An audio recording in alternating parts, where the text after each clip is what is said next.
జంగారెడ్గూడెం మండలం గురవాయిగూడెం గ్రామంలోని శ్రీ మధ్య ఆంజనేయ స్వామి ఆలయం భక్తులతో కిటకిటలాడింది. మంగళవారం స్వామివారికి ప్రీతికరమైన రోజు కావడంతో ఆలయానికి భక్తులు పెద్ద సంఖ్యలో చేరుకున్నారు. ఈ నేపథ్యంలో స్వామివారిని ప్రత్యేకంగా అలంకరించి విశిష్ట పూజలు జరిపారు. స్వామివారి దర్శనం కోసం ఆలయానికి చేరుకున్న భక్తులు తొలుత ప్రదక్షిణలు చేసి మొక్కుబడులు చెల్లించుకున్నారు.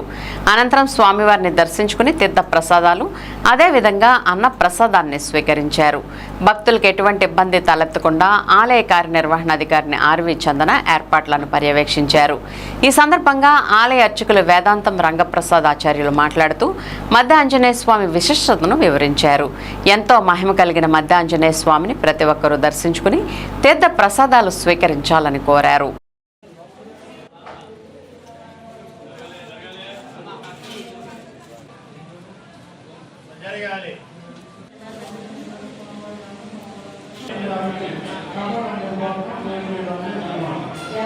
స్వయం వ్యక్తంగా చెట్టే శిఖరంగా విరాజిల్లుతో ఉన్నటువంటి మధ్య ఆంజనేయ స్వామివారి దేవస్థానం ఈరోజు మంగళవారము స్వామివారికి ఎంతో ప్రీతికరమైనటువంటి రోజు కావడంతో ప్రాతకాలమే స్వామివారి నిత్యార్చన కైంకర్యముల అనంతరము భక్తులు దర్శనానికి వివిధ ప్రాంతాల నుంచి వస్తున్నారు.